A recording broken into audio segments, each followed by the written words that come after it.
What if the entire world around you was wrong? What if your people, your king, even your own father, bowed before things made by human hands? Stones, wood, statues that could not speak, could not move, could not save.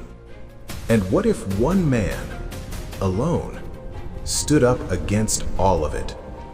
Not with an army, not with wealth, but with truth. A young man looked at the stars, the moon, the sun, and asked a question no one around him dared to ask. Who is the real Lord of the heavens and the earth? That question would shake a nation. It would challenge a tyrant. It would ignite a fire so massive people thought no human could survive it. And from that fire would emerge one of the greatest prophets in human history.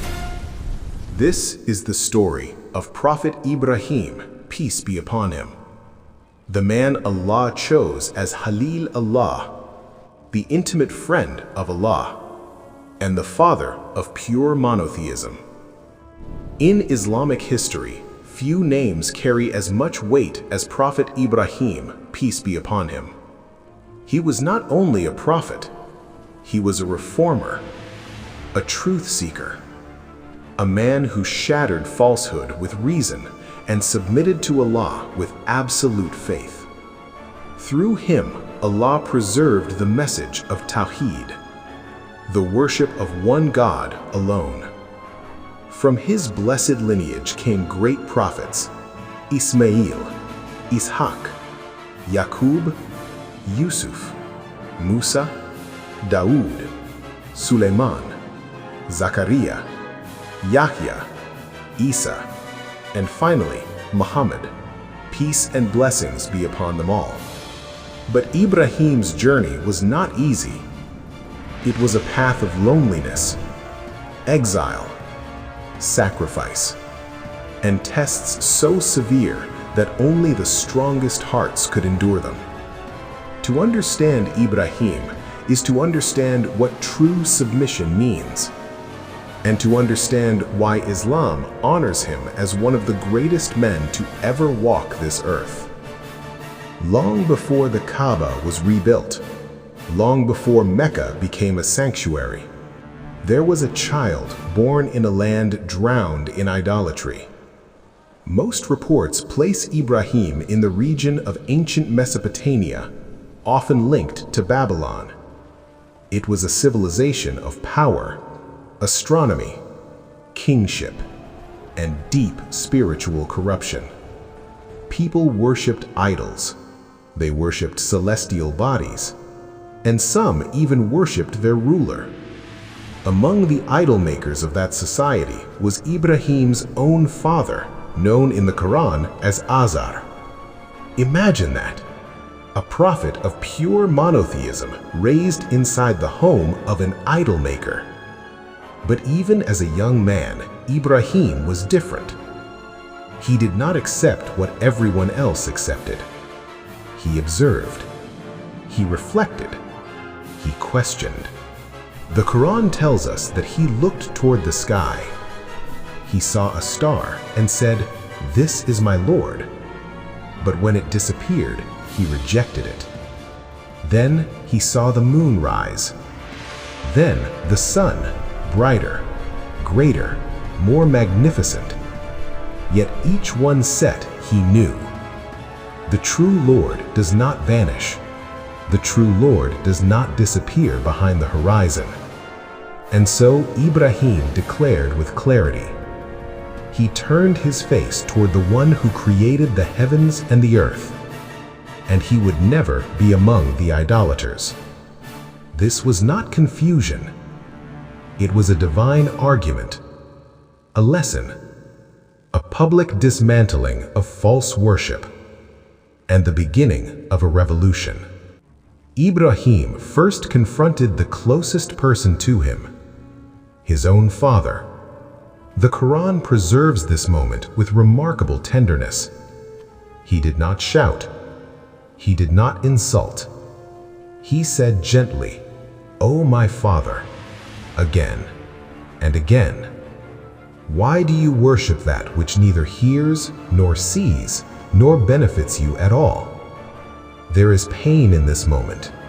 A son calling his father to truth. A prophet inviting his own family before anyone else. But Azar refused. He threatened him. He warned him to stay away or face punishment. Still, Ibrahim remained respectful. He promised to ask forgiveness for him, until Allah later made clear that this was no longer permitted once his father died in disbelief. Then Ibrahim turned to his people. He challenged their logic. He asked them directly, "Do these idols hear you when you call? Do they help you? Do they harm you?" But they had no answer. Only tradition. Only blind imitation. We found our fathers doing this. And how many people still say the same today? Not with idols of stone, but with false beliefs inherited without thought. Then came the moment that would shake the entire city. A festival drew the people away. The temples stood empty. The idols remained inside, silent, powerless. Ibrahim entered. One by one, he smashed them. Big ones, small ones. The symbols of false worship fell into pieces. But one remained, the biggest idol, and Ibrahim placed the axe near it. When the people returned, outrage erupted. Who did this? Who dared touch their gods? Then someone said, "We heard a young man mention them, called Ibrahim." He was brought before the crowd, and with complete calm he answered, "Ask the big one if they can speak." Silence. Heavy. Crushing. In that instant, the truth hit them. For a brief moment, they admitted it to themselves. These idols could not speak, could not defend themselves, could not do anything. But instead of submitting to truth, they turned to rage. Because when falsehood is exposed and pride remains, violence often follows. The rulers could no longer ignore him. Among them was a tyrant remembered in Islamic tradition as Namrud, a man swollen with arrogance, power, and delusion. A man who claimed authority beyond human limits. When Ibrahim spoke of Allah, the Lord who gives life and causes death, the tyrant tried to mock him. He brought two men, one he spared, one he killed. Then he said, "I give life and death." But Ibrahim was not shaken. He answered with a proof no king could control. "Indeed, Allah brings the sun from the east, so bring it from the west." And the disbeliever was stunned. No answer, no escape. No throne can compete with the Lord of the worlds. Humiliated by truth, they chose cruelty. A great fire was prepared. Not a small punishment, not a warning. A public execution. Wood was gathered for days. Flames rose so high that people could not come near. The heat was unbearable. The blaze roared like judgment itself. And because the fire was too fierce, they built a launching device, a catapult. Imagine the scene. A prophet of Allah, bound, lifted into the air, thrown toward a furnace made by an entire nation. At that moment, human help was gone. No army, no rescue, no escape. Only Allah. And Ibrahim's heart was completely certain. According to authentic reports, when Jibreel came and asked if he needed help, Ibrahim's trust in Allah was absolute. Then came one of the most powerful commands in history. Allah said, "O fire, be coolness and safety upon Ibrahim." The impossible happened. The flames still burned, but not for him. The fire that destroys all things became harmless by the command of its creator. And Ibrahim walked out safe, unharmed, alive. Truth had entered the fire, and falsehood was burned instead. After this miracle, Ibrahim's mission continued, but his path now led away from his homeland. He migrated for the sake of Allah. He left behind land. Among those who believed with him was his wife, Sarah, and later his nephew, Lot, peace be upon him. This was not defeat, this was purification.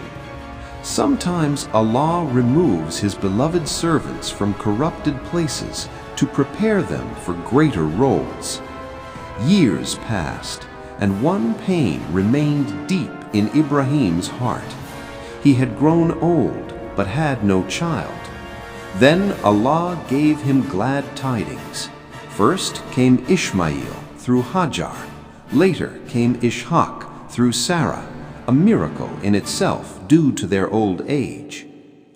Prophet Ibrahim, peace be upon him, was not great because life was easy.